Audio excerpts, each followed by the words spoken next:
créateurs d'entreprises qui durent sont des héros des temps modernes. Je m'appelle Jean Barluet, développeur de business et passeur d'histoire. Je roule sur un quart nord-ouest de la France à la rencontre des patrons de boîtes. Avec le podcast Small is Beautiful, nous irons écouter chez eux ces entrepreneurs qui nous racontent les premières années de leur entreprise, les premiers contrats, clients, fournisseurs, toute la fragilité et l'excitation des débuts.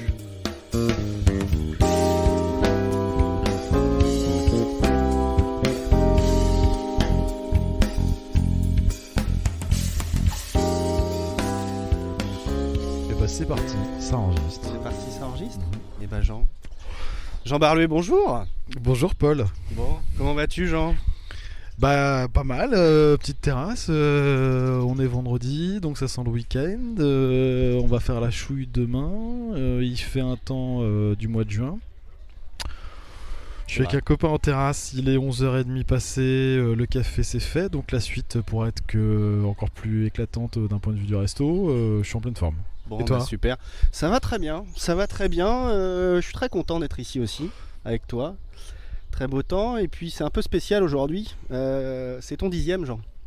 C'est ton 10e podcast, mais un peu particulier, puisque aujourd'hui c'est pas toi qui va poser les questions, c'est toi qui vas y répondre Jean.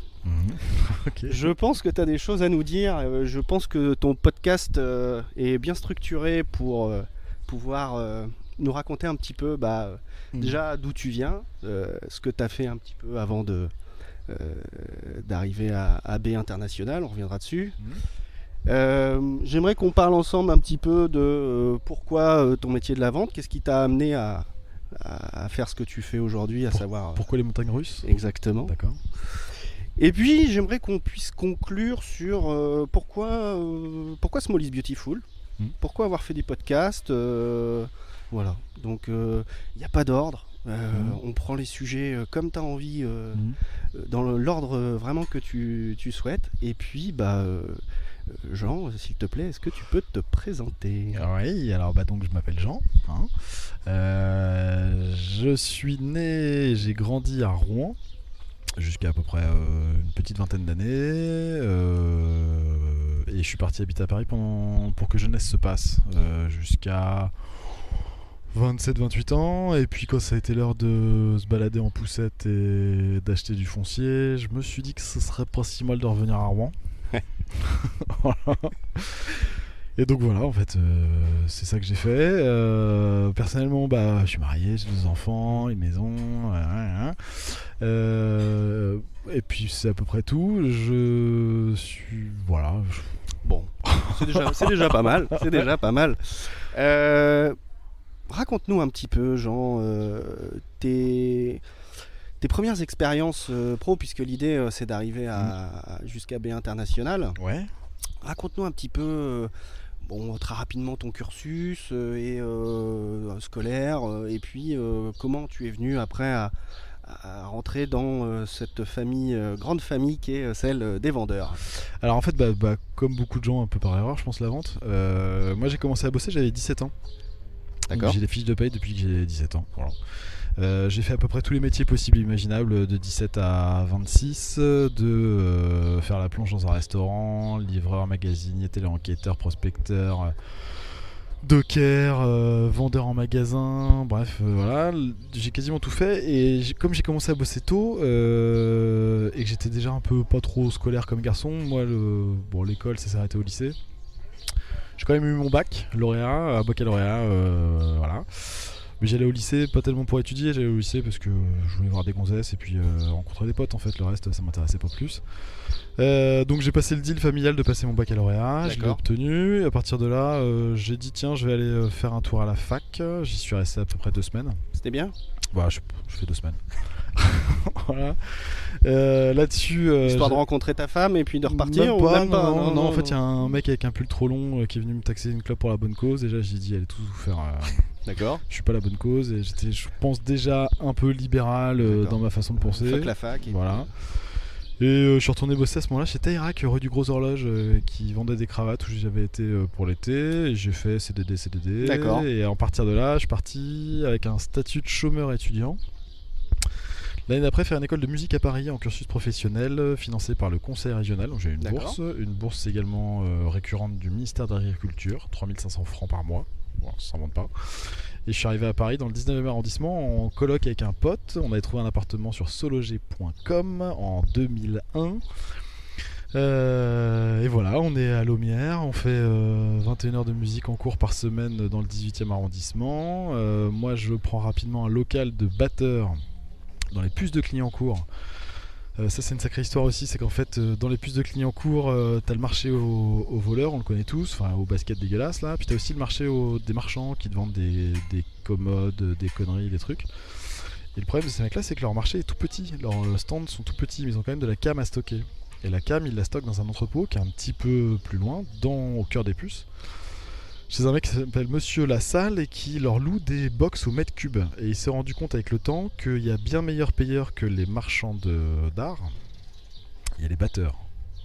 Et donc il y a 40 box dans un endroit des puces de Clignancourt où on loue au mètre cube des box pour jouer. Et donc moi j'ai une pièce sans fenêtre, sans chiottes, sans aération, qu'on partage avec un autre pote batteur, qu'on paye 150 € chacun par mois, et où la fine fleur de la drum parisienne vient s'exercer, des Franck Vaillant, tous ces mecs là qui sont là, et qui viendront des espèces de frangins en fait, parce que moi j'y comprends rien en fait, je viens juste faire de la batterie, je m'éclate, et donc Alors tu fais quoi dans cet univers musical à l'époque? Bah moi je viens m'exercer, la batterie ouais, j'y viens. Pas de groupe encore, Alors si bien sûr, ouais, bah je vais avoir des groupes.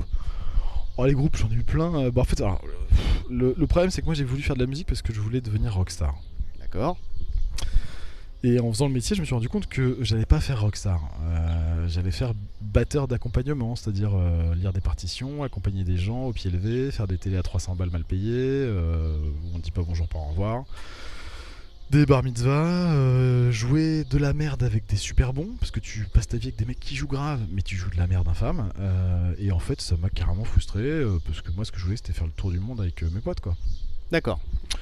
Donc rapidement redescente un peu. Ouais, et puis en parallèle de ça, une fois que la bourse s'est arrêtée au bout d'un an et tout, c'est bien, mais il faut quand même croûter. Faut payer les factures. Voilà, donc j'ai commencé à bosser dans différents métiers à la con à Paris, et notamment pas mal à la Fnac où j'étais magasinier de 7h à 15h. Donc pratique 7h du mat 15h, parce qu'après tu peux faire les balances de concert où tu vas jouer le soir, tu peux faire le concert, tu peux ne pas te coucher, tu peux aller bosser le lendemain. T'avais quel âge à peu près à ce moment? Ça c'est la période 21-26. D'accord. Donc t'imagines un jeune connard à Paris qui fait de la musique, qui paye ses factures. Moi j'ai fait énormément de clubs de jazz, je me déplace en vélo. Belles années quand même. Ah ouais, super souvenir. Super souvenir. Ça forme un peu aussi, non? Vie parisienne, ouais. Apprendre à se démerder. Ouais. T'en as retiré quoi de ces expériences-là? Bah écoute, le premier appartement où je suis seul, j'ai pas de frigidaire, j'ai gagné 250 € au black par mois et j'ai un loyer à 210. Bon. Voilà. Bon. Tu vois le film? Je vois le film, ça forme un peu la jeunesse. Ouais, t'apprends effectivement à te démerder, à avoir une chérie qui met des pâtes dans l'étagère parce qu'il n'y a pas de frigidaire. Et puis, voilà quoi. Bon. D'accord. Donc régime de cyclisme très, très rapidement à Paris. Première expérience Fnac et autres, et ensuite en fait voilà, donc je me fais larguer par une meuf, il faut bien que ça arrive de temps en temps, autour de 26 piges. On parlait d'un album que je suis en train d'essayer de produire qui sortira jamais. Enfin bref, c'est un peu compliqué. Et là, j'ai un pote bassiste qui me dit tiens, t'es en galère? Je dis ouais, carrément. Et il me dit j'ai une super agence d'intérim. On est à Paris, donc on n'est pas dans le manpower dégueulasse de la rive gauche. C'est un truc un peu classe. On est dans un appartement haussmannien du 8ème où je vais avec mon CV nul à chier, dire bonjour au mec. Et là, le type me fait passer des tests, me parle en anglais, je lui réponds 3 phrases, il est content, me met sur un Excel, je comprends rien. Bref, il me file des missions. Une première mission, de nul à chier, de standardise, d'un truc pourri. Une deuxième où je fais commissaire-priseur Tageant. Je suis à l'entrepôt. C'est un peu tendu, c'est assez marrant comme métier. C'est de la manute beaucoup. Manute beaucoup dans un monde très rock'n'roll. Et puis là, la boîte se dit après ce mec-là, il s'adapte. Parce que j'ai pas un gros bagage d'études, mais je sais pouvoir dire le frère à machin quand il faut. Et puis je sais aussi tenir mon petit doigt droit comme un i en buvant le café face à la comtesse s'il le faut. J'ai cette chance dans la vie de savoir être culturel. Tout terrain. Ouais, c'est ça. Et en fait, c'est vachement pratique pour une boîte d'intérim un peu plus parce que du coup on se dit ce mec là, après tout il est sérieux, il est à l'heure, il a peut-être pas beaucoup de diplômes mais en tout cas il fait le job, il est bosseur, il en veut, il est jamais en retard, il est jamais malade. Bon. Et j'atterris chez TF1 Vidéo dans ma 3e mission avec eux. D'accord. En remplacement d'un congé mater, je suis à l'administration des ventes. TF1 Vidéo, c'est la partie qui s'occupe des DVD chez la maison TF1. Alors, quelle année à peu près? Donc on est en 2007. 2007, d'accord. 2007, j'arrive là-bas et là, je tombe dans un petit service de 4 personnes à l'administration des ventes avec ma première manageuse directe hyper bienveillante, Anna Pinto Carbono, à qui je pense je dois tout le reste du parcours parce que c'est la première nana qui a dit ouais.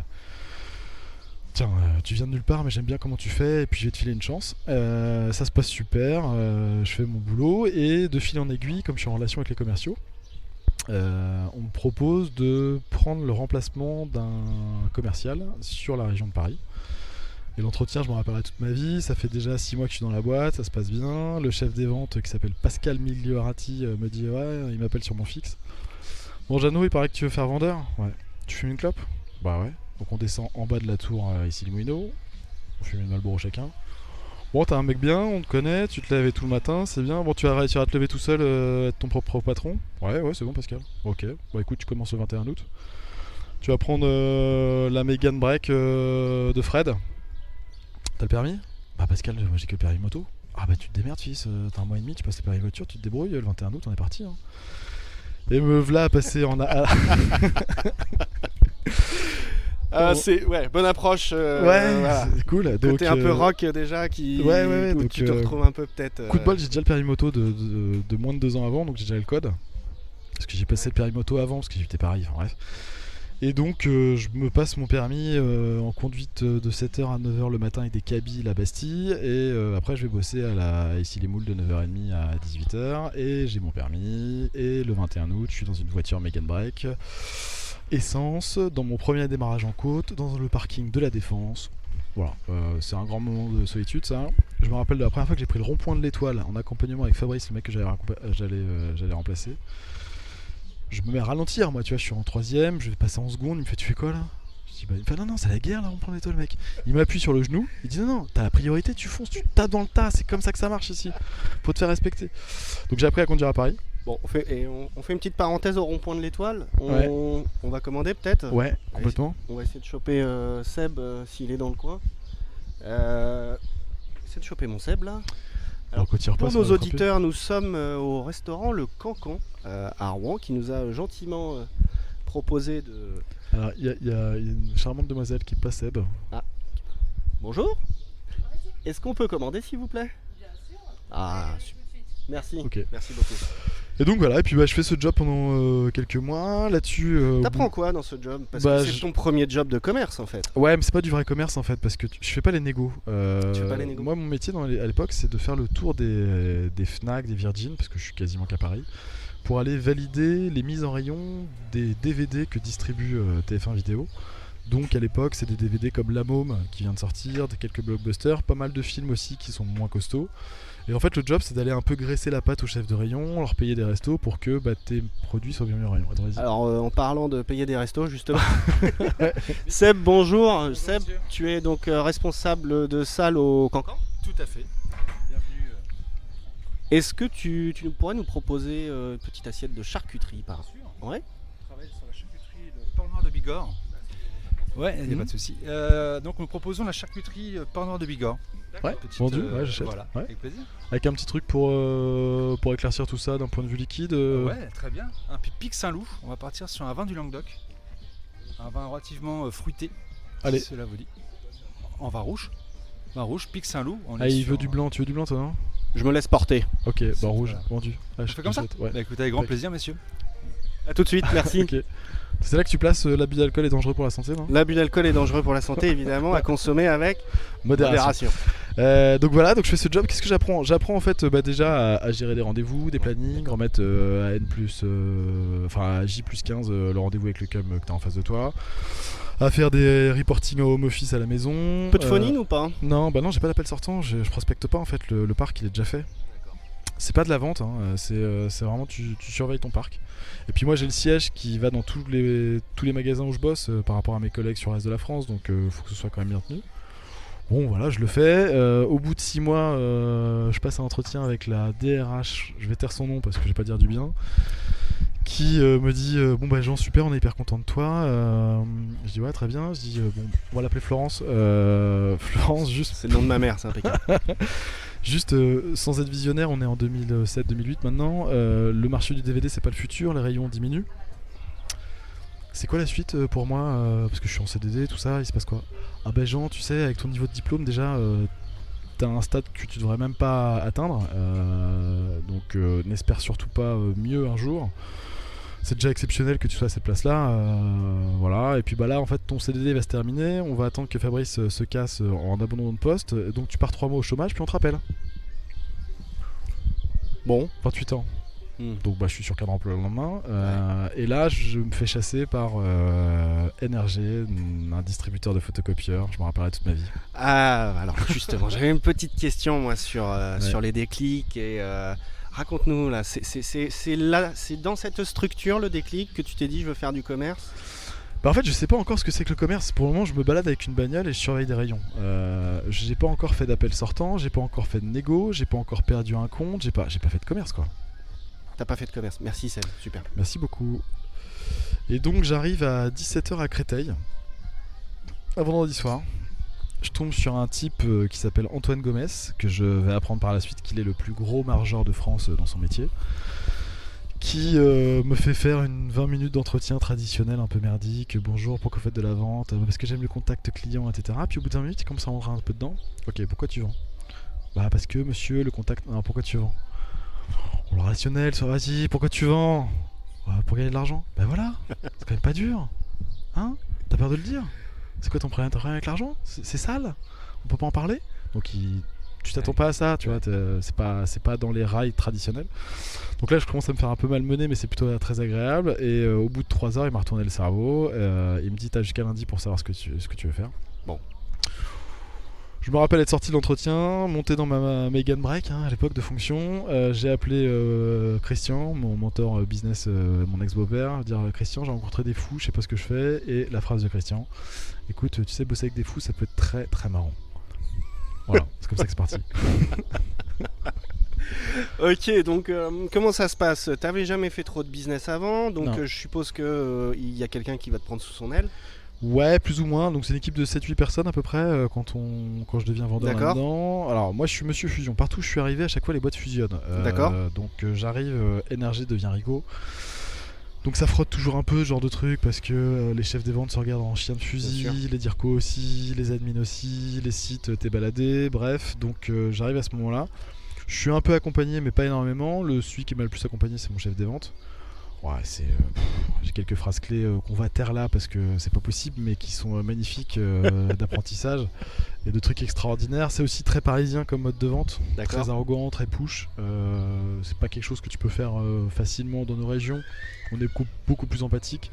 La région parisienne est beaucoup moins fidèle, c'est-à-dire que t'as pas de notion de fidélité avec les clients. C'est le dernier qui a parlé qui a raison et celui qui parle le plus fort en général qui l'emporte. D'accord. Donc cette méthodologie-là, on m'apprend à arracher du contrat. Arracher du contrat, donc toi ça dure combien de temps cette formation ou ce temps chez ça dure 2 ans à peu près parce que au début, moi j'habite Bastille, mon secteur c'est 2e, 3e arrondissement, c'est top. Quand on me fait passer matin et soir à Clamart pour retourner sur mon secteur, tu prends 2h30 de bagnole dans la tête, tout de suite ça devient un confort. Alors, ce qui est génial, c'est que j'ai découvert BFM Business à la radio à l'époque et Stéphane Soumier parce que j'avais que ça à foutre dans 4 heures d'embouteillage quotidien. D'accord. Et donc voilà, ça c'est le meilleur apprentissage business que j'ai pu faire en parallèle, c'est cette radio et ce mec que je continue de suivre aujourd'hui. Après en business, j'ai appris pas mal, j'ai appris aussi que tu peux te faire doubler en interne parce que c'est un panier de crabes le commerce à Paris, donc t'as des mecs qui filent ta propale à un copain qui est chez un distributeur et tu perds des affaires sans le savoir, enfin c'est hyper sale. Bon. Ça a pas fait du bien. Ça m'a aguerri. C'est-à-dire que j'ai pris beaucoup de claques. J'ai pris dans le cuir, quoi. Ouais, ça m'a fait le cuir. Et en fait, j'ai vraiment appris le commerce quand je suis arrivé à Rouen et que là, je suis rentré aux AGF. Ok. Encore une fois sur un malentendu, c'est-à-dire que je prends un appartement en location à Montville avec ma femme. Le mec qui me fait visiter l'appartement, je le sais pas encore, mais c'est le propriétaire qui est en train de vendre son appartement à une nana. Et pour sécuriser sa transaction, il met un locataire dedans. Moi. Et puis ça se passe bien. Je suis un branleur qui arrive en costard, il m'aime bien, il me dit faites quoi dans la vie? Je lui dis ouais, je vends des photocopieurs. Il me dit ouais, j'aime bien quand vous parlez et tout, faudrait que vous veniez me voir avec mon boss. Bref, je me fais débaucher 2 mois plus tard aux AGF. On est en quelle année Alors les AGF c'est 2009 à peu près. D'accord. J'arrive là-dedans, donc je me fais chasser. Génial entretien d'embauche parce que je suis avec le DIRCO régional, Djema Belbèche, qui me dit vendez-moi une carte bleue, vous avez 20 minutes. Donc il me fait passer dans un bureau pour préparer le truc.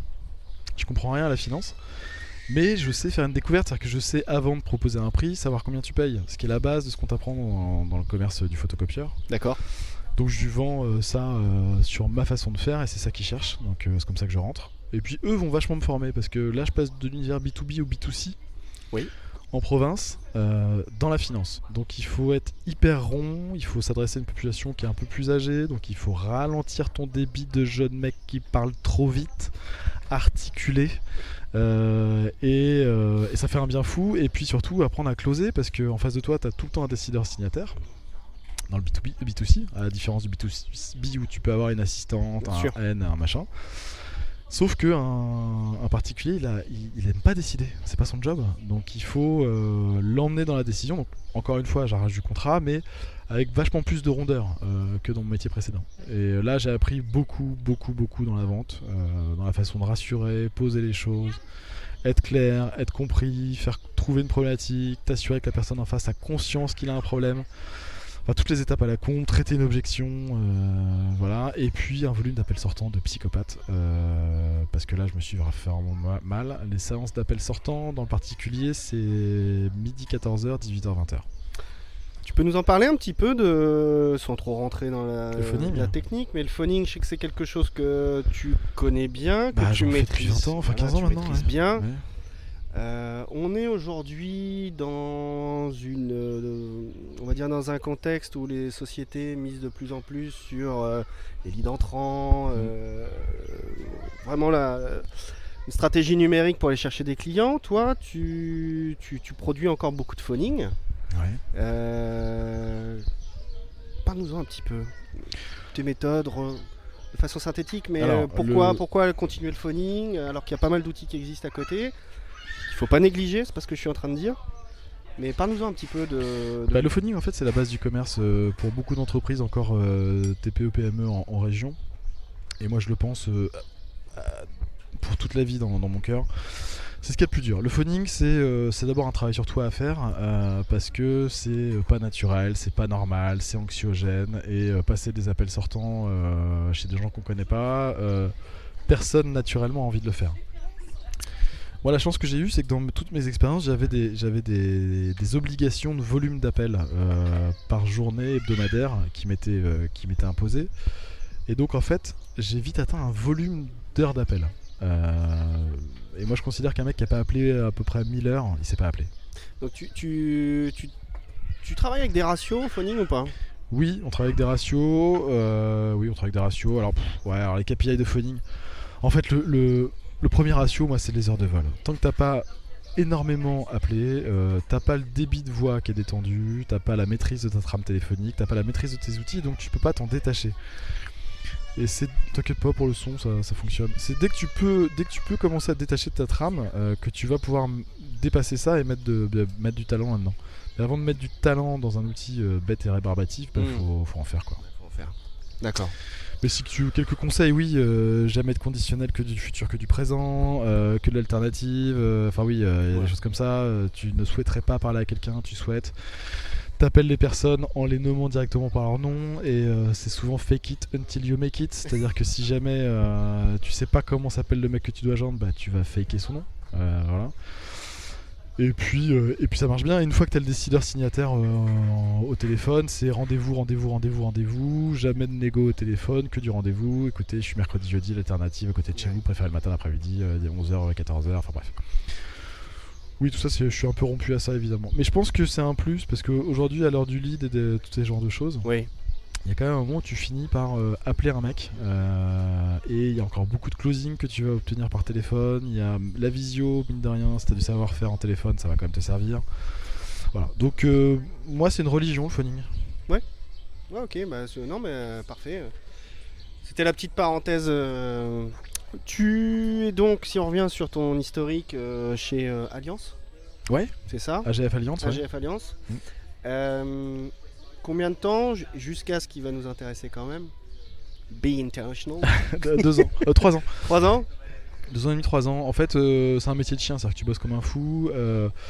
C'est rémunérateur quand même. Ouais, en fait, ton métier c'est de vendre des contrats à des particuliers. Donc de 7h à 9h, tu fais les indépendants sur les chantiers, parce qu'ils ont besoin de prévoyance. De 9h à 18h, tu tapes du vieux, parce qu'il y a qu'eux qui sont à la maison.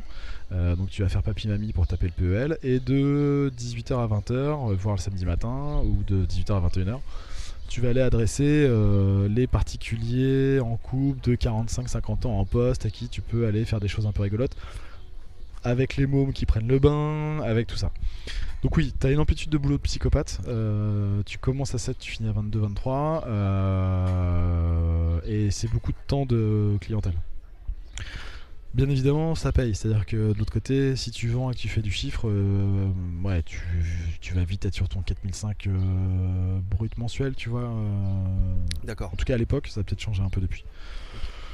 Qu'est-ce qui fait que je pète un plomb? Bah en fait ça fait déjà la 3e ou 4e ou 5e boîte qui est un grand groupe dans laquelle je rentre. Moi j'ai ma fille qui a 1 an. Et je me dis tiens ça pourrait être sympa que l'entreprise cotise pour la crèche. Parce qu'après tout il y a des super crèches privées mais pour ça il faut que la boîte cotise.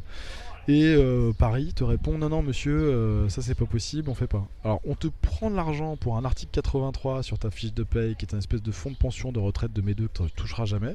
Mais quand tu dis moi la force du futur que j'ai besoin d'héberger dans une crèche c'est pas possible. Tout ça parce que c'est décidé dans les strates parisiennes machin. Je suis anti-CE, je déteste les syndicats, je déteste les hiérarchies, je déteste les millefeuilles, je déteste la non-décision, je déteste l'inaction.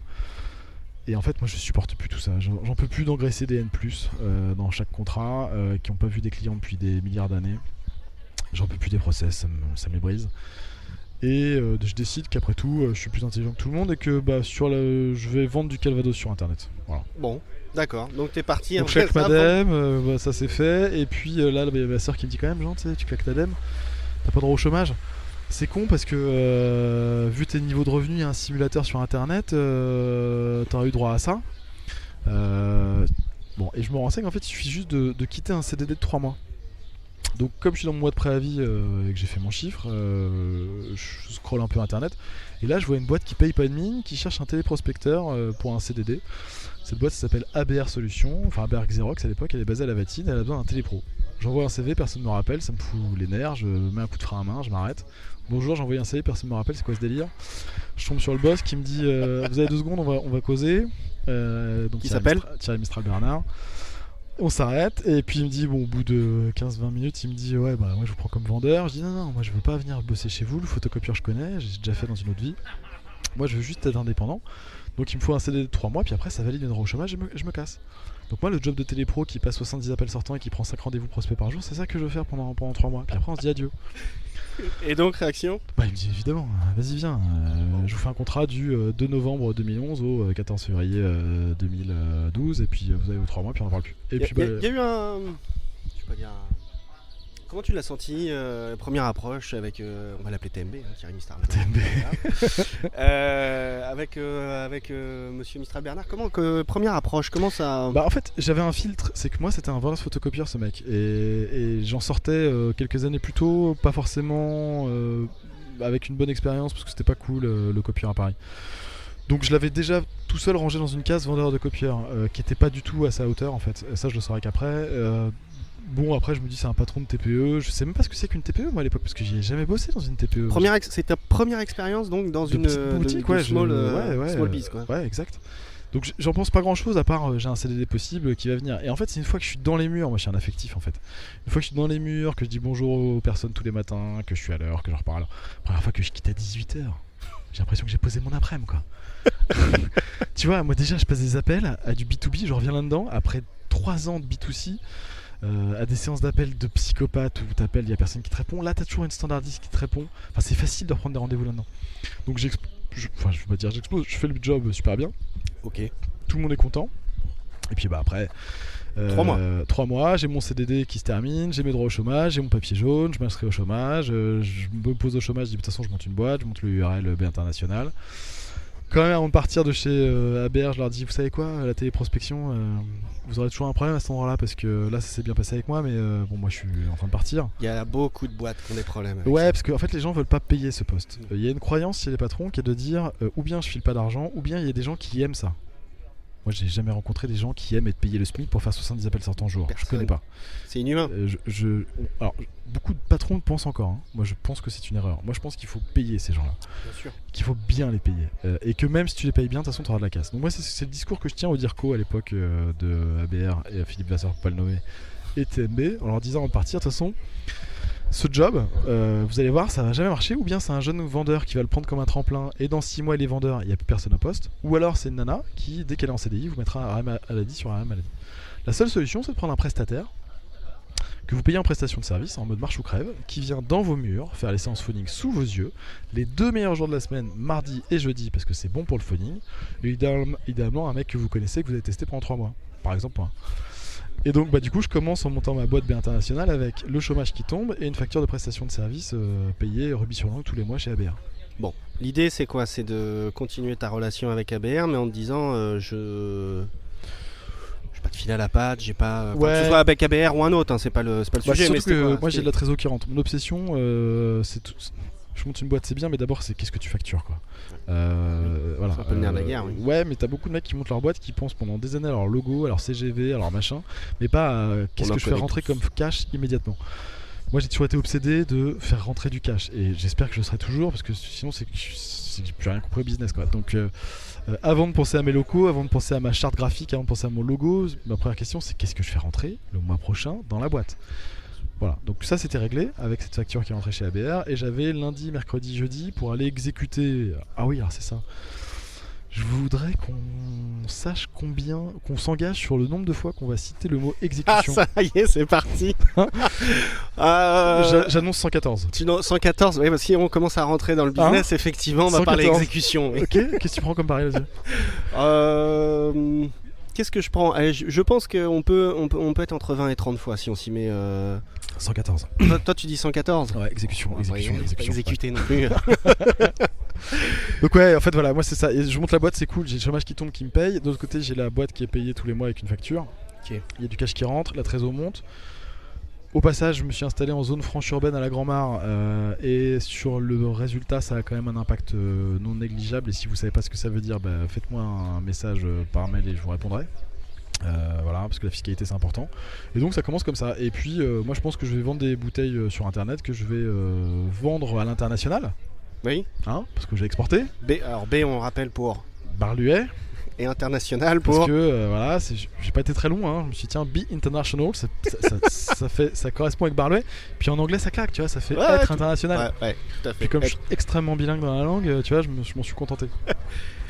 Voilà, je vais... bon, alors est-ce qu'on en parle de l'expérience à la chambre de commerce? Comment c'est insupportable de te présenter là-bas, de tomber sur Micheline avec les cheveux blonds qui te dit pourquoi vous montez une boîte? Mais non, faites pas ça monsieur. Tu sais, c'est ton podcast, donc bon, on n'en parle pas là, on va pas désagréable, mais bon. C'est pas l'idée, c'est pas l'idée, mais non. Donc, tu as donc, en fait, t'as monté une organisation, t'as monté une société pour avoir ton organisation, dans le sens. Fait, ouais, je voulais héberger ma facturation. D'accord. Voilà. C'était pour ça. Ouais. Ok. Légalement. Et puis, comme j'avais fait un peu de gestion de patrimoine avant chez Allianz, j'avais quelques notions, mais je pouvais aussi être mon pire ennemi. C'est-à-dire que je me disais. À vouloir croire qu'on sait faire de la compta tout seul, on peut être super dangereux. Donc je me suis pris un super cabinet comptable à l'époque, que je payais cher, je payais ça 250 € par mois. Mais ça rentrait dans la facture avec ABR tout seul.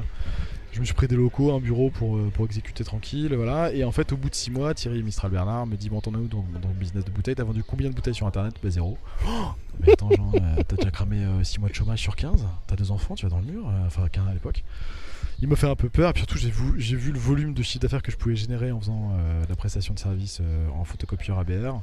Est-ce que j'allais me faire chier pour 5 € de marge par bouteille? Enfin ça rentrait pas. Et donc je lui ai dit oui et en fait je me suis mis à bosser pour ABR en prestation de service rapidement. D'accord. Et t'as exécuté donc pour ABR. Ouais, voilà. D'accord, bah raconte-nous un petit peu. Après c'est de la vente pure, vachement bien accompagné par mon Dirco parce que j'étais encore un moteur un peu brutal, il fallait... Tu peux présenter rapidement juste ABR pour que les gens... ABR, donc Agence Bureautique Rouennaise, en fait aujourd'hui c'est un groupe de 115 personnes qui va de Lille à Cherbourg. On a 3 métiers principaux que sont l'informatique, la téléphonie et le photocopieur. Le job c'est de rencontrer des TPE, PME qui ont des besoins dans ce domaine-là, de les écouter, de comprendre ce dont ils ont besoin, de leur vendre et surtout de maintenir en proximité ces équipements qui ont, on le sait, en informatique, en photocopieur et en téléphonie, besoin d'un accompagnement de terrain. Tout à fait. Voilà, c'est ça qu'on fait. Il se trouve que moi c'est un peu mon père spirituel de business TMB parce que je suis un affectif, j'ai besoin de me plaire dans les bonhommes avec qui je suis et j'adore son exécution. C'est un peu une erreur de casting ce mec, il a un savoir-être, il devrait bosser en finance. Et son parcours ferait peut-être l'objet d'un podcast aussi, mais il s'est retrouvé exécuté dans une boîte à la base de 3 salariés en 94. C'est juste un petit groupe de 115 personnes, on n'a pas fini de grossir, ça fait 25 millions de chiffres à l'année. Ça grossit bien, c'est un mec qui fait vite confiance aux gens à qui il fait confiance. T'as la décision, ça exécute, c'est intelligent, enfin c'est plaisant. Ça évolue aussi, j'ai l'impression, ça se remet en question et ça. Tout le temps. Ouais. Donc c'est la bonne taille de boîte. Et puis moi je découvrais ce type de taille de boîte. Alors du coup, aujourd'hui, grand groupe, petite boîte. Bon, Small is Beautiful, ça donne quand même un indicateur, mais t'es plutôt quoi ? Ah moi j'aime les petites boîtes, bien sûr, toute ma vie. Qu'est-ce que t'aimes dans les petites boîtes ? Qu'est-ce qui te plaît dans... La nervosité, la polyvalence, la fragilité, tout ce que tu peux faire en fait. T'as pas de fiche de poste dans une petite boîte, ça n'existe pas. On ne dit pas toi je t'embauche pour faire que ça. Un mec absent sur une équipe de 5, ça fout un bordel monstre. Bien sûr. Voilà, cet esprit de corps, de petite équipe, de comment on est tous interdépendants les uns des autres et comment, un peu à l'image d'une équipe de sport, en fait, peut-être même de rugby, si on va là-dedans, il en manque un, putain, t'es pas bien quoi. C'est ça que j'aime. T'es pas interchangeable aussi facilement que ça, et donc quand tu prends des responsabilités ou quand tu portes un projet, t'as quand même pas mal de gens qui sont impliqués dedans. Voilà, c'est ça que j'aime. D'accord. Du coup, B international. Ouais. Dedans. Ouais. Ça va grandir ? Oui, ça grandira forcément. Te dire comment, à quelle heure, je sais pas te dire. C'est mathématique, j'ai 40 ans. La boîte où j'exécute TMB, on n'a pas le même âge, il a 15 ans de plus que moi. Un jour, il dira qu'il aura envie de céder et je sais pas si j'aurai le même affect pour le repreneur. Je vois même pas comment je pourrais l'avoir parce que depuis maintenant 2011 que je bosse pour lui, Dieu sait que je serre des mains à des patrons à longueur de journée. Désolé pour les clients qui écoutent, mais il n'y en a pas un qui lui arrive à la cheville dans mes yeux quoi. Donc voilà. Bon. On laissera une part de doute quand même pour tes clients. Alors, ouais. Non, d'accord. Et du coup, ça me permet de faire une petite jonction, comme ça je vais prendre un peu de charcute. Vas-y, déjà prends un peu de... Alors le meuble. Le saucisson là. Oui. Alors Ouais. Ouais, c'est pas mal. Non, ça me permet de faire la jonction avec Small is Beautiful parce qu'effectivement tu rencontres des TPE, des PME. Et puis il y a quelques temps maintenant, il y a quelques mois, tu t'es dit allez, je prends micro, casque, j'appelle des contacts et j'ai envie de connaître leur histoire. Oui. Ce qu'on fait aujourd'hui. Pourquoi ? Comment ? Pourquoi ? Alors d'abord j'écoute du podcast depuis 2012-2013 moi. Alors, on va en parler. T'écoutes qui ? Alors à la base moi j'écoute pas les podcasts natifs parce qu'il n'y en avait pas trop à l'époque. J'écoutais des replays de radio. Ouais. Voilà. Pour aller courir. Ça commence comme ça. C'est-à-dire que moi quand je cours je me fais chier. Et donc quand je cours j'ai besoin de... Non oui mais si, il faut un peu quand même. T'as raison. Si tu veux pas aller chez le médecin, c'est bien de courir. Donc je courais à peu près, parce que je cours un peu moins, je courais à peu près entre 5 et 12 bornes par semaine le dimanche. Et quand je faisais ça, je gamberge et j'avais besoin de pas penser à la côte qui me faisait mal aux cuisses. Donc j'écoutais des podcasts, mais ces podcasts étaient en général des replays d'émissions de business. Parce que du coup ça me plaisait. Comme quoi par exemple ? Comme par exemple C'est votre argent de Marc Fiorentino. J'adorais. Tu m'en as parlé. J'adorais à cette époque-là. En plus c'était drôle. Il était meilleur à l'époque. Et puis il y avait Laure Closier qui était dedans. C'était très sympa le ping-pong qu'il faisait. Et ça durait le temps qu'il me fallait. Ça durait 45 minutes, 1 heure. C'était impeccable. Je pouvais écouter encore des replays de Stéphane Soumier. Ça allait bien.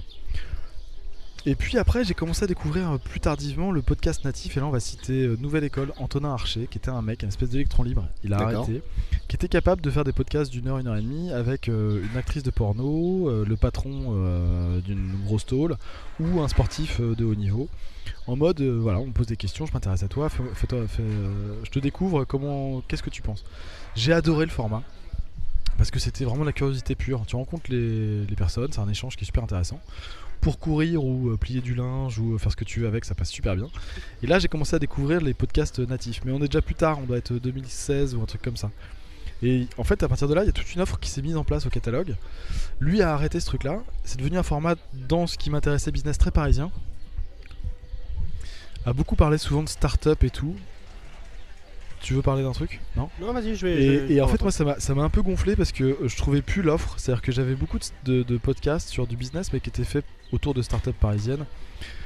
Il y en a beaucoup, en effet. Qu'on levait beaucoup d'argent. Quand tu creuses un peu, tu te rends compte qu'en fait, le mec, c'est le fils d'un grand banquier ou je sais pas quoi, qui a fait l'HEC. Et moi, j'avais pas ma cam, c'est-à-dire que moi, j'ai pas fait d'études. Il y a beaucoup de patrons de petites boîtes qui n'ont pas fait d'études. D'accord. Ah, on a une pause technique. Qui ont une exécution qui est vachement intéressante. Et t'as pas besoin d'avoir fait HEC, lever des millions d'euros pour raconter une super belle histoire. Et comme j'y retrouvais pas j'avais pas mon contenu en fait. J'étais frustré de ça. Je commence à avoir ras-le-bol de, à chaque fois que j'écoutais un podcast le dimanche, tomber sur la xème boîte startup sortie d'HEC où les mecs nanani. J'en avais ras le cul. Et j'ai voulu, je me suis dit après tout, moi j'y vais, je fais des entretiens de vente depuis des années, je rencontre des gens formidables. J'y vais, je vais leur filer un micro et puis je vais faire mon propre contenu qui parlera non pas des grosses futures boutiques ou des licornes ou des chimères, mais de potentiellement le pressing du coin, parce que lui aussi il a hypothéqué sa baraque il y a 20 ans. Il a eu des nuits blanches, il a aujourd'hui 5 ou 6 salariés qui sont en CDI, qui ont acheté des baraques et qui font des projets sur le job qu'il leur file. Et ces mecs là ou ces nanas là, je veux qu'ils parlent. Parce qu'on les entend pas trop en fait, on les entend pas trop. Même tu vois, tu m'as fait découvrir Alexandre Vaquier des Héros de la Vente. Ouais.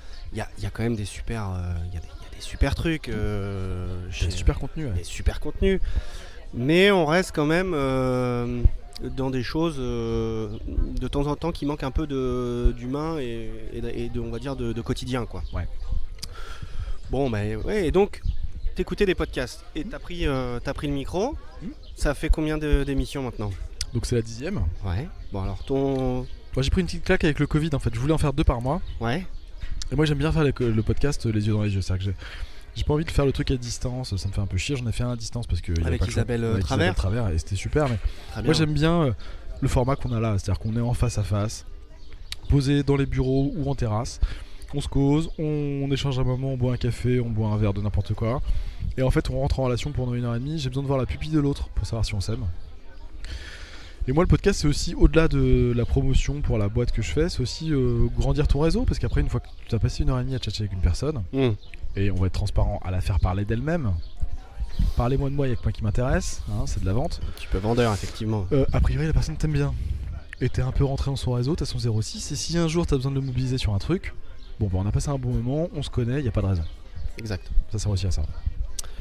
Ok. Tu nous as parlé un peu de tes influences de podcast, tes raisons. Tu vois évoluer comment la continuité de Small is Beautiful?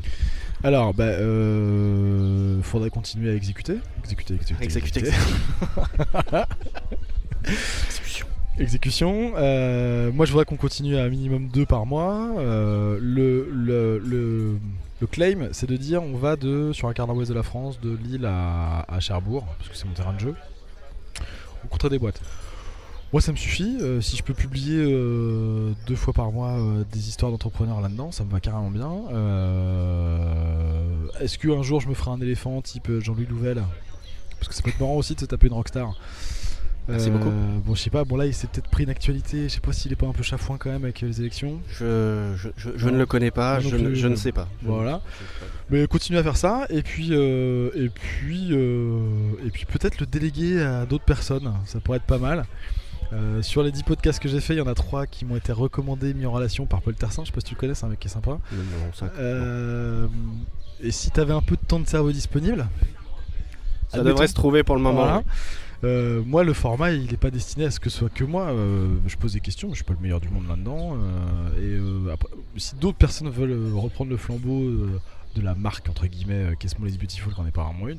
Voilà. Non, mais c'est un état d'esprit, Small is Beautiful, et c'est ça qu'il faut conserver, je pense. Tu m'avais évoqué aussi avant de te poser la question des petites médiocrités, hein, évidemment, acceptables, hein, pour venger un peu tous les gens à qui tu as posé. Voilà. Tu avais évoqué aussi peut-être de faire continuer sur un podcast, mais peut-être pas Small is Beautiful, sur un autre format. Format d'expert. Ouais, j'ai découvert, alors on va le citer, j'ai découvert Carlos Diaz pendant le confinement. Qui est le grand frère de Manuel Diaz. Silicon Carnet. Ouais, j'aime beaucoup le format où en fait eux révisent l'actualité une fois par semaine, voire une fois toutes les 2 semaines. Donc on n'est pas que à 2 dans la discussion, il y a plusieurs personnes. Là c'est plutôt, on parle de la tech en général, et ils s'amusent à revoir l'actualité avec un angle très Silicon Valley. Mais il y a surtout une espèce de franc-parler, ça casse un peu les murs. Ouais. Et moi j'aime bien ça, j'aime bien si on pouvait dire des gros mots et dire des choses qu'on pense, sincèrement sans filtre, ça me va bien. Ouais, et puis il a une légitimité par ce qu'il a fait, là où il est, il voit les choses, il voit les choses avant nous. Hein. Exactement. Et donc why not monter un format un peu parallèle, similaire entre nous. Alors nous, je sais pas, ça pourrait être toi, ça pourrait être moi, ça pourrait être du Vargas dans l'histoire, ça pourrait être du Clément à La Réunion. Il faudrait qu'on ait chacun une légitimité dans un domaine, et puis que on s'amuse à échanger sur une fréquence établie. Là pour le coup peut-être un peu quand même à distance avec quelques-uns. Et mettre ça en ligne. Mais il faut qu'on trouve un sujet, un thème. Ouais. Et puis un public. Jean, on arrive bientôt à la fin du podcast. Est-ce que tu aurais des médiocrités acceptables à nous faire partager? Alors là, je le fais vraiment pour les gens à qui t'as posé la question. Moi j'en ai un paquet. Moi je suis gavé de médiocrité. Mais le tout c'est de les accepter. En fait, pour progresser, je pense, si on fait un peu de travail sur soi, il faut, avant de se dire demain je vais être meilleur, il faut déjà savoir où est-ce qu'on n'est pas bon. Faire un petit état des lieux. Moi je suis pas bon dans plein de domaines. Mais je suis à peu près honnête. C'est-à-dire que je sais me regarder dans la glace et dire ça a chier, ça a chier, ça a chier. Et après il y a des médiocrités que tu es capable de dire ok je vote que c'est fini après-demain. Et puis il y en a d'autres tu te dis non mais en fait ça changera jamais. Donc moi une médiocrité acceptable, acceptée et durable, par exemple c'est la procrastination. Je procrastine et j'adore l'urgence. Tu vois par exemple j'ai rendez-vous. T'as l'adrénaline toi, c'est important dans ton travail. Il n'y a que ça qui me fait vibrer. Ah oui. Moi les certitudes ça m'intéresse pas. Non, il faut de l'adrénaline, tu me dis, genre, il faut de l'inconfort, il faut de l'incertitude. Ah oui, une montagne russe. Ouais. Sinon je vis pas. Donc moi j'adore ça, j'adore avoir une grosse propale à remettre et commencer à bosser dessus 2 heures avant. Voilà, ça j'adore. C'est complètement médiocre, mais j'adore ça. Écoute, ça te suffit, t'en veux d'autres? Ouais, non, mais c'est ton podcast, hein, c'est ton podcast si t'as envie de... Ouais. Non, Jean, écoute, c'est bien, on a eu ton histoire. Voilà, on s'est pas quitté en fait. C'est pas très grave. On va pas se quitter là-dessus quand même. Je suis un ami de Jean Barluet, j'ai une dizaine d'années d'expérience en ESN. J'ai rencontré Jean il y a quelques années maintenant et on va dire que c'est devenu un des proches de la garde rapprochée amicale. Voilà et non voilà. Si on considère que 13 appels par jour compte. Ouais, on va pas parler des textos non plus, ni du Snapchat ni de. Enfin, bref. Mais non voilà, globalement l'idée c'était ton podcast, c'était le numéro 10. Il y a des sujets, il y a une question que tu as envie que je te pose, Non pas du tout. En fait moi j'avais pas trop prévu de parler de moi à la base sur ce format là, donc on a déjà beaucoup dit. Bon, écoute, c'est parfait. J'en profite juste moi pour remercier Fanny Berton de BFM TV qui m'a donné quelques tips pour pouvoir préparer cette interview. Ah ouais, merci Fanny. Je pense que j'en ai respecté aucun. Mais en tout cas. Et puis le lieu aussi, Franck, non Franck du Cancan est parti ce midi, il n'était pas disponible. Mais en tout cas, s'il écoute, je le remercie grandement, mon Francky, monsieur Ki, de nous avoir réservé un petit bout de terrasse. On va situer donc le Cancan, c'est situé place du Vieux-Marché à Rouen. Exactement. Juste à côté de l'Euro. Oui. La charcuterie que je viens de déguster est délicieuse. C'est magnifique. Le port noir de Bigorre. Ouais, c'est merveilleux, superbe. c'est le futur. Le petit Pic Saint-Loup qu'on boit là, il me va bien. Il est bien. Je suis très curieux de déguster la suite et donc j'aurais envie de dire que il y a des riz de veau, si les gens savent pas où déjeuner ou dîner, il faut venir ici quand même. Il faut venir au Cancan. Si tu viens à Rouen ou si tu habites à Rouen et que tu n'as jamais été au Cancan, t'as raté ta vie? Ouais. Ok. Franchement, Okay. La Rolex, on s'en moque. Ok. Cool, nickel. On va se quitter là-dessus alors. Ouais, on va se quitter là-dessus, ça marche. Merci Jean, merci beaucoup. Merci à toi, Paul. Allez, ciao. Merci d'avoir écouté cet épisode jusqu'au bout. Si ce contenu vous a plu, vous pouvez m'aider à le faire connaître en vous abonnant sur iTunes, Spotify ou Deezer. Pensez à noter 5 étoiles ce podcast sur iTunes et n'hésitez pas à partager à 2 personnes de votre entourage. Pour me contacter, envoyez-moi un email à l'adresse contact@cibpodcast.com. À bientôt.